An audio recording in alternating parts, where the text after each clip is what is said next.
Hello दोस्तों, मैं हूं आपका दोस्त टीसी यानी कि तापोश चैटर्जी और यह है आपका अपना यूट्यूब चैनल फिजिक्स दा। तो आज हम लोग जो प्रीवियस वीडियो में हम लोग थ्योरी पढ़े थे सीरीज और पैरेलल कॉम्बिनेशन ऑफ रेजिस्टेंसेस का, उस पर बेस्ड न्यूमेरिकल्स देखेंगे और उनको सॉल्व करेंगे और कुछ सीखेंगे। और ये जो क्वेश्चंस है, ये क्वेश्चंस आपके लिए बहुत ही इंपॉर्टेंट है क्योंकि बोर्ड एग्जाम्स में इसी टाइप के क्वेश्चंस पूछे जाते हैं। तो इस वीडियो को बिना स्किप किए हुए, बिना पार किए हुए आराम से पेशेंटली देखिए, हड़बड़ाइए नहीं, ताकि अगर आप हड़बड़ाएंगे तब एग्जाम में गड़बड़ा जाएंगे। तो चलिए ज्यादा इधर उधर की बातें नहीं करते हुए क्लास को स्टार्ट करते हैं।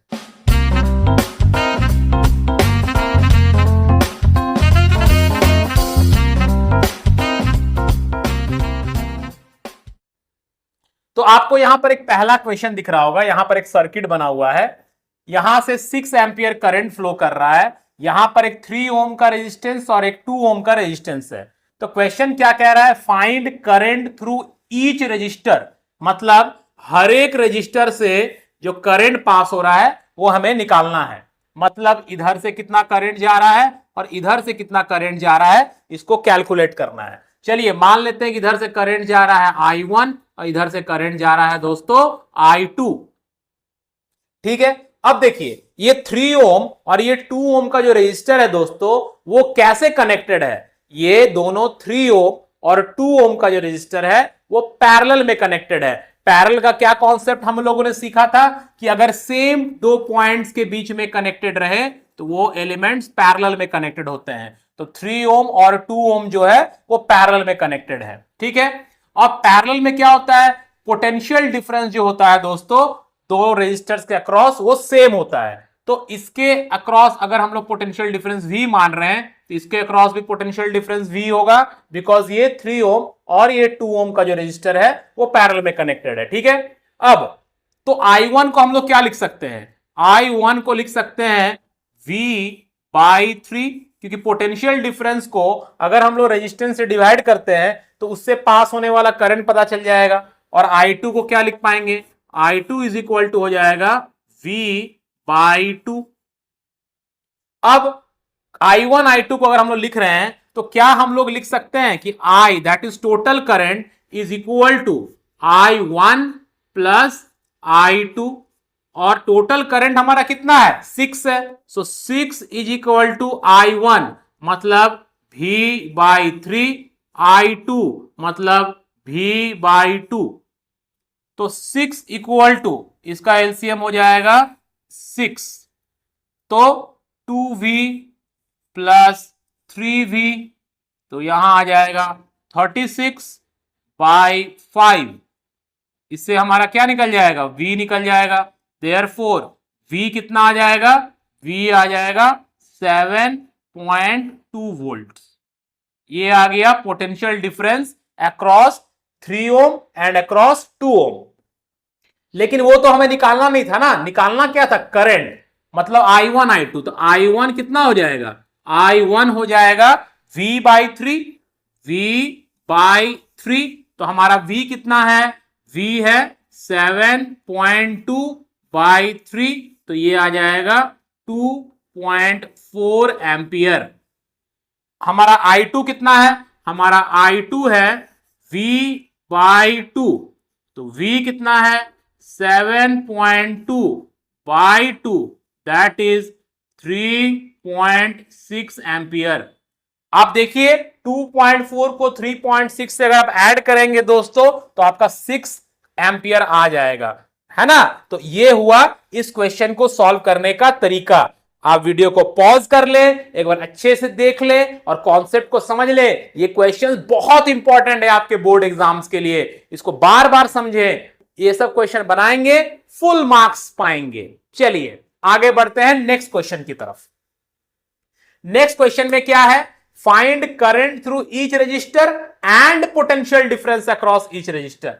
हर एक रजिस्टर से कितना करंट पास हो रहा है हमें यह भी निकालना है, और हर एक रजिस्टर के अक्रॉस पोटेंशियल डिफरेंस कितना बन रहा है यह भी बताना है। तो चलिए इस क्वेश्चन को देखते हैं, इसका सॉल्यूशन देखते हैं। सॉल्व मतलब सॉल्यूशन, तो सॉल्यूशन देखते हैं इसका। चलिए अब देखिए ये 3 ओम और ये 2 ओम सीरीज में है, तो इनका सीरीज करेंगे तो कितना आ जाएगा दोस्तों, 5 ओम आ जाएगा। सीरीज में हम लोग ऐड करते हैं, करेक्ट।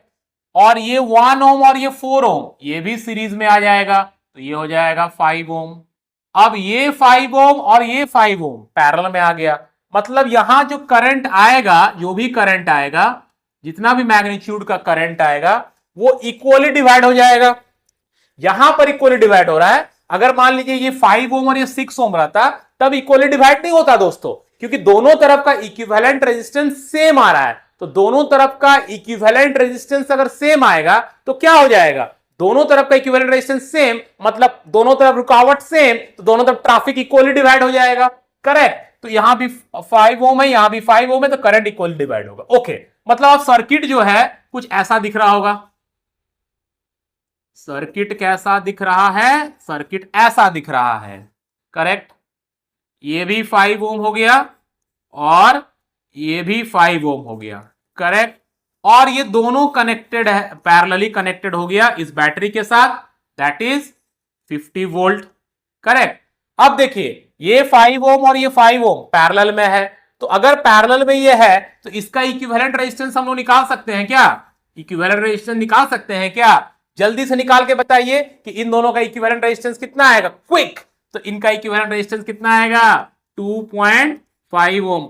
आप बोलेंगे इतना हड़बड़ा क्यों रहे सर, सीबीएसई बोर्ड या कोई भी बोर्ड, आईसीएसई बोर्ड या जैक बोर्ड या कोई भी बोर्ड जो होता है वो आपको फास्ट बनाने के लिए एक्स्ट्रा नंबर नहीं देता है। आपको 3 घंटा का टाइम दिया गया है, उसमें आपको एक्यूरेटली बनाना है, फास्ट नहीं बनाना है। कॉम्पिटिटिव एग्जाम्स में टाइम एक फैक्टर होता है, बट यहां पर बोर्ड एग्जाम्स में नहीं, इसलिए आराम से बनाना है, हड़बड़ाना नहीं है। 5 ओम और 5 ओम का पैरेलल करेंगे तो 2.5 ओम आ जाएगा। आप देखिए 1/5 प्लस 1/5 दैट इज 2/5, सो 1/2.5 उल्टा करेंगे तो 2.5 हो जाएगा। सो करंट टोटल निकाल सकते हैं हम लोग, करंट इज इक्वल टू क्या आ जाएगा, V बाई जो भी हमारा इक्विवेलेंट टोटल या कॉम्बिनेशन रेजिस्टेंस आया। सो V कितना है 50, सो 50 डिवाइडेड बाई 2.5 है ना, पॉइंट हटा दिए, 0 कर दीजिए, तो कितना आ जाएगा, 20 एम्पियर का करंट फ्लो कर रहा है। अब 20 एम्पियर का करंट यहां से फ्लो कर रहा है, 20 एम्पियर। अब ये 20 एम्पियर करंट यहां क्या होगा, इक्वली डिवाइड हो जाएगा। यहां पर इक्वली डिवाइड हो रहा है, बार बार मैं कह रहा हूं यहां इक्वली डिवाइड हो रहा है। अगर ये 5 ओम या 6 ओम या दोनों रेजिस्टेंस अलग अलग आता इक्विवेलेंट रेजिस्टेंस तो इक्वली डिवाइड नहीं होता, फिर हमको इस कॉन्सेप्ट से बनाना पड़ता। फिर इसका V/5, इसका मान लीजिए 6 रहता तो V/6, V/5 plus V/6 equal 20 करते, फिर V निकलता, फिर करंट निकलता। बट यहां हमारी किस्मत अच्छी है कि दोनों की इक्विवेलेंट रेजिस्टेंस क्या हो गया, सेम आ गया। तो 20 एम्पियर करंट है, इक्वली डिवाइड अगर होता है, इधर भी 10 एम्पियर, इधर भी 10 एम्पियर, तो 5 ओम किससे भी 10 एम्पियर, इस 5 ओम से भी 10 एम्पियर। बट एक्चुअली मेरे सर्किट में तो 5 ओम नहीं था, ये 5 ओम कहां से आया, ये 5 ओम इन दोनों का सीरीज से आया, मतलब इधर भी हमारा 10 एम्पियर जा रहा होगा और इधर भी हमारा 10 एम्पियर जा रहा होगा। इसका मतलब अगर हम लोग वर्ड में लिखें कि current through 3 ohm is 10 ampere, current through 2 ohm is 10 ampere, current through 1 ohm is 10 ampere, current through 4 ohm is 1 ampere. क्योंकि हम लोग जानते हैं रास्ता एक ही है, ये सीरीज में है और सीरीज में जो हमारा करंट रहता है वो सेम रहता है, और ये 10 और 10 फिर से ऐड होकर 20 हो जाएगा और सर्किट में वापस चला जाएगा। तो फर्स्ट पार्ट तो हमारा हो गया, करंट थ्रू इज रजिस्टर हम लोग लिख लेंगे, आप लोग काफी स्मार्ट है, लिख लेंगे, कॉन्सेप्ट को समझ गए हैं। अब आता है पोटेंशियल डिफरेंस अक्रॉस इस रजिस्टर कैसे लिखेंगे। तो देखिए जब करंट निकल गया दोस्तों तो फिर पोटेंशियल डिफरेंस में इतना माथामारी क्यों, इसका पोटेंशियल डिफरेंस कितना हो जाएगा, 30 वोल्ट हो जाएगा, V is equal to IR। इसके अक्रॉस पोटेंशियल डिफरेंस कितना होगा, 20 वोल्ट हो जाएगा, राइट। इसके अक्रॉस पोटेंशियल डिफरेंस कितना हो जाएगा, 10 वोल्ट हो जाएगा, और इसके अक्रॉस पोटेंशियल डिफरेंस कितना हो जाएगा, इसके अक्रॉस हो जाएगा 40 वोल्ट, करेक्ट। अब इसका इधर का देखिए टोटल पोटेंशियल डिफरेंस कितना आया, 50, इधर का भी टोटल पोटेंशियल डिफरेंस कितना आया, 50 आया ना, क्योंकि 50 सप्लाई है तो ये वाला पूरा चीज पैरेलल, मतलब इसके अक्रॉस भी 50 आएगा टोटल, इसके अक्रॉस भी 50 वोल्ट आएगा, और और ये 5 ओम आया कैसे था, सीरीज में आया था, सीरीज में वोल्ट डिवाइड हो जाता है, इसमें 30 वोल्ट डिवाइड हुआ, इसमें 20 वोल्ट डिवाइड हुआ, इसमें 10 वोल्ट डिवाइड हुआ, इसमें 40 वोल्ट डिवाइड हुआ। I think the concept is getting clear. Pause करके कॉन्सेप्ट को जोड़ दीजिए, उसके बाद खुद से बनाने की कोशिश कीजिए, आपके क्वेश्चंस बहुत बनेंगे, अच्छे से बनेंगे और बोर्ड में आप बहुत अच्छा स्कोर कीजिएगा। कुछ लोग टेंशन में है कि बहुत लोगों का रिवीजन चल रहा है सर, बहुत लोगों ने पढ़ लिया सर, एकदम टेंशन नहीं लेना है, रिलैक्स होकर पढ़ना है, पढ़ाई को एंजॉय करते हुए पढ़ना है, एग्जाम को भी एंजॉय करते हुए रहना है, उसको प्रेशर नहीं लेना है, ठीक है, स्ट्रेस नहीं लेना है, मतलब फोर्स अपॉन एरिया नहीं लेना है। चलिए इसमें भी फिजिक्स आ गया, आगे बढ़ते हैं नेक्स्ट क्वेश्चन की तरफ। A wire of resistance 10 ohm is stretched to double its original length. Calculate the new resistance of the wire. मतलब एक वायर है, इसका रेजिस्टेंस 10 ओम है, अब उसको स्ट्रेच कर दिया गया। स्ट्रेच का मतलब ये वायर हमारा था, इसको टीन दिया गया। क्या कर दिया गया, टीन। हम लोग की भाषा में क्या बोलते हैं, एक वायर है उसको टीन दिए, वायर को टीन नहीं दिए, वायर को टान दिए, या वायर को बंगला में टान दिए बोलते हैं, या इंग्लिश में उसको स्ट्रेच कर दिए बोल दिए, खींच दिए बोल दिए, जैसा भी समझना है आप समझिए। उसका लेंथ मोटा मोटा आपको समझना इंक्रीज हो गया। लेंथ भाई साहब अगर इंक्रीज हो जाता है तो क्या होता है दोस्तों, एरिया भाई साहब जो है वो डिक्रीज हो जाता है, बिकॉज वॉल्यूम जो क्वांटिटी वो तो कांस्टेंट है, वॉल्यूम तो कांस्टेंट रहेगा ना, लेंथ इंक्रीज हुआ तो एरिया डिक्रीज हो जाएगा। तो रेजिस्टेंस का फॉर्मूला हम लोग क्या जानते हैं, आर इज इक्वल टू, इसको सॉल्व कर रहे हैं, solve, R is equal to क्या आता है, रो एल बाई ए होता है। रो क्या हो गया, रेजिस्टिविटी, वो तो मटेरियल पे डिपेंड करता है, तो अब मटेरियल तो वही है, बस लेंथ डबल हो गया, तो लेंथ क्या हो गया, डबल हो गया, न्यू रेजिस्टेंस, मटेरियल वही है तो रेजिस्टिविटी वही रहा, लेंथ डबल हो गया।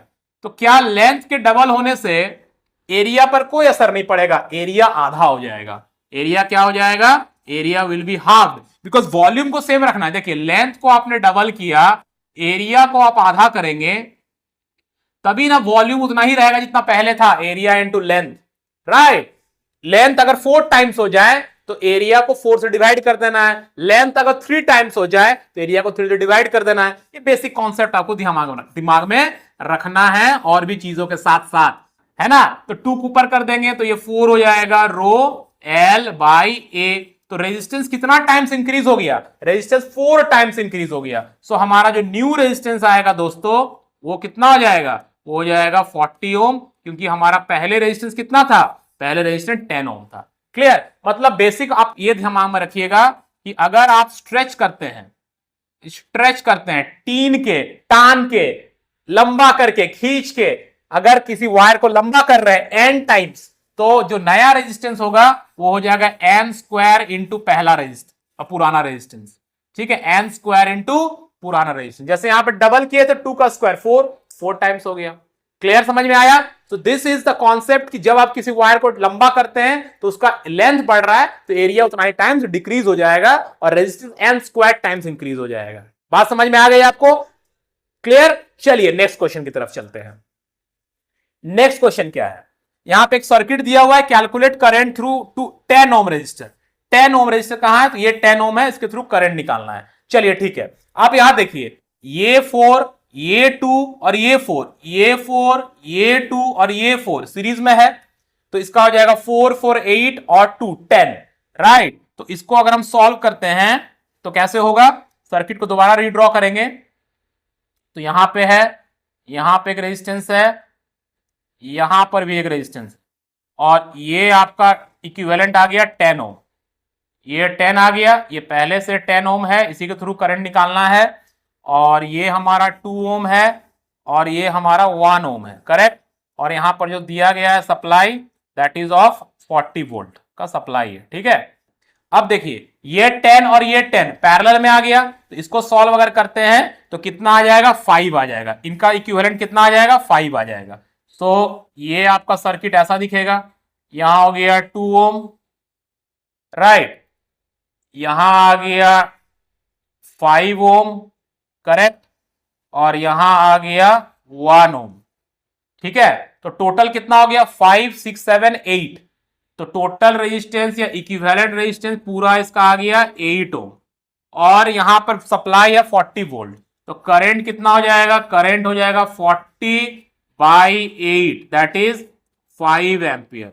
तो करंट आ गया 5 एम्पियर टोटल करंट। मतलब इस बैटरी से जो करंट निकल रहा है वो 5 एम्पियर मैग्नीट्यूड का करंट है। अब ये 5 एम्पियर करंट यहां से आया, यहां पे आने के बाद कुछ करंट इधर जाएगा और कुछ करंट इधर जाएगा, तो इधर टोटल रेजिस्टेंस कितना आया था, इधर टोटल रेजिस्टेंस 10 आया, तो इसका मतलब ये 5 ओम दो इक्वल भाग में डिवाइड हो जाएगा। ये 10 कहां से आया, ये 10 इन तीनों को सीरीज करके आया, तो यहां पर जो 5 एम्पियर करंट आया दोस्तों वो 5, इसीलिए मैं आपको सजेस्ट करता हूं कि सर्किट को सॉल्व कर करके बनाइएगा ना, तो सर्किट का जो इमेज है वो आपके सामने रहेगा, ड्राइंग पिक्चर जो भी बोले आपके सामने रहेगा, तो आपको सर्किट को एनालिसिस करने में भी आसान होगा। अब 5 एम्पियर यहां आया, इक्वली डिवाइड कर देना है, तो यहां पे 2.5 एम्पियर चला जाएगा, इधर भी 2.5 एम्पियर चला जाएगा, 5 एम्पियर को तो इक्वल पार्ट में डिवाइड कर देना है, तो हमारा आंसर क्या हो जाएगा, current through 10 ohm is equal to 2.5 ampere. अब मान लीजिए आप बोलिए सर यहां इक्वल आ गया, अगर इक्वल नहीं आता तो फिर हम लोग क्या करते हैं, इसका वोल्ट और इसका वोल्ट सेम रहता है, और इस 5 एम्पियर को फिर V/10 मान लीजिए 20 रहता, V/20 इक्वल टू 5 करते हैं, V निकलता, फिर V से डिवाइड करके करंट निकाल लेते हैं। ठीक है, चलिए आगे बढ़ते हैं। आई होप आप लोगों को समझ में आ रहा है। ठीक है, समझ में आ रहा है तो थोड़ा थम्स अप देके हमारा भी जो है ना एनर्जी को बूस्टअप कीजिए, बिकॉज क्या होता है कि जब आप किसी चीज में थोड़ा सपोर्ट करते हैं तो लोगों का अंदर में और एनर्जी आता है और अच्छे से काम करने का मन करता है। आप लोग इसे ज्यादा से ज्यादा शेयर करेंगे, ज्यादा से ज्यादा लोगों तक हमारे वीडियोस को पहुंचाएंगे, और जैसे मैंने पहले ही कहा था कि अगर हम लोग यूट्यूब पे उस जगह पहुंच जाएं जहां हम लोग सोचते हैं, तब तो बोलने की बात ही नहीं है। मैंने आप लोग सबसे कहा है, मैं आप लोगों के लिए क्या करूंगा, बस आप लोग थोड़ा सपोर्ट कीजिए, और अगर आपको फायदा हो रहा है तभी सपोर्ट कीजिए, है ना। मैं ये नहीं कहूंगा कि आपको समझ में नहीं आ रहा हमारे चैनल को फिर भी शेयर कीजिए, ऐसा नहीं है। अगर आपको लगता है कि आपको यहां से समझ में आ रहा है, आपके एग्जाम प्रिपरेशन में, आपके पढ़ाई में हम लोग किसी भी तरह से थोड़ा भी हेल्प कर पा रहे हैं, तो उसको शेयर कीजिए, लाइक कीजिए। चलिए आगे बढ़ते हैं नेक्स्ट क्वेश्चन की तरफ। ये है एक सर्किट। अब इस सर्किट में बोला जा रहा है कि आप क्या निकालिए, इस सर्किट में आप इक्विवेलेंट रेजिस्टेंस निकालिए ए और बी के बीच में। अब ये बड़ा इंटरेस्टिंग क्वेश्चन है। देखिए करंट अगर यहां से आएगा ए से, तो यहां से इसको शॉर्ट सर्किट पाथ मिलेगा, इसको शॉर्ट सर्किट पाथ बोलते हैं। ठीक है, शॉर्ट सर्किट, और शॉर्ट सर्किट पाथ का मतलब होता है कि बहुत कम रेजिस्टेंस का पाथ है, मतलब सारा का सारा करंट जो यहां आएगा वो इधर से चला जाएगा, इस रेजिस्टेंस से पार करते हुए बी में जाएगा। इसका मतलब ये दोनों रेजिस्टेंस का इस सर्किट में कोई काम ही नहीं है। सो दोस्तों इसका इक्विवेलेंट रेजिस्टेंस क्या आएगा, इसका इक्विवेलेंट रेजिस्टेंस आ जाएगा 6। देखिए इक्विवेलेंट रेजिस्टेंस का मतलब ये नहीं होता है कि जितना रेजिस्टेंस को सॉल्व करना है। इक्विवेलेंट रेजिस्टेंस का मतलब होता है कि जो करंट एक एंड से निकल के दूसरे एंड में जा रहा है, जैसे ए से निकल के बी में जा रहा है, तो वो कितने वैल्यू के रेजिस्टेंस को क्रॉस कर रहा है। तो यहां पर सिर्फ एक ही वैल्यू का रेजिस्टेंस क्रॉस किया, दैट इज 6 ओम, बाकी को तो ये बाईपास कर दिया due to this short circuit, तो इसीलिए इसका आंसर हो जाएगा 6 ओम, क्योंकि इससे पास ही नहीं करेगा। शॉर्ट सर्किट जो पाथ होता है वो मोटा लो, वेरी लो रेजिस्टेंस पाथ होता है, very low resistance, almost zero है ना, बट क्योंकि तार है उसको कुछ रेजिस्टेंस होगा, बट फिर भी वेरी लो या जीरो रेजिस्टेंस पाथ उसको बोल सकते हैं, और सारा का सारा करंट उधर से ही चला जाएगा। ठीक है, तो चलिए नेक्स्ट क्वेश्चन की तरफ चलते हैं। नेक्स्ट क्वेश्चन में है you are provided with 3 resistors, आपके पास 3 रजिस्टर्स है ऑफ 6 ओम ईच, 6 ओम का रजिस्टर है 3 को। ठीक है, तो कैसे उनको कनेक्ट करेंगे ताकि आपको 9 ओम मिले और 4 ओम इक्विवेलेंट रेजिस्टेंस मिले। चलिए ठीक है, तो इसका सॉल्यूशन देखते हैं। आपने 3 लिया, आपको 9 ओम चाहिए, पहला 9 ओम चाहिए, तो अगर हम लोग एक 6 ओम का रजिस्टर लेते हैं और दूसरा 6 ओम का रजिस्टर लेते हैं, और दोनों 6 ओम के रजिस्टर को पैरेलल लगा देते हैं, तो पैरेलल इनका कितना आएगा, इनको पैरेलल करेंगे 1/6 1/6 दैट इज 2/6, मतलब 1/3 मतलब 3 आ जाएगा। अब इस 3 का आंसर को अगर हम इसके साथ सीरीज में कर दें तो ये आपका हो गया, इसका आंसर आ जाएगा 3 और इसका आंसर आ जाएगा 6, and the total equivalent resistance between this point A and point B will be equal to what? Will be equal to 9 ohm। अब दूसरा में कितना लाना था, दूसरा में हमें लाना था 4 ohm। 4 कैसे आएगा, तो देखिए 6 सीरीज कर दीजिए, 6 और 6 को सीरीज कर दिए, 12 हो गया, और 12 के साथ फिर से 6 को पैरेलल कर दीजिए, तो 12 के साथ अगर 6 को पैरेलल करते हैं तो कितना आएगा, 1/12 प्लस 1/6, 12 एलसीएम हो जाएगा, 1 + 2 3/12 दैट इज 4 ओम। तो अगर आपके पास 6 ओम का 3 रेजिस्टेंस है तो इस तरह से अगर आप कनेक्ट करते हैं तो आपको 9 ओम का इक्विवेलेंट रेजिस्टेंस मिलेगा। इस तरह से कनेक्ट करते हैं तो आपको 4 ओम का इक्विवेलेंट रेजिस्टेंस मिलेगा। तो आई होप आज जो भी 6 क्वेश्चंस हम लोगों ने डिस्कस किया ये आप लोग क्लियरली समझ में आया।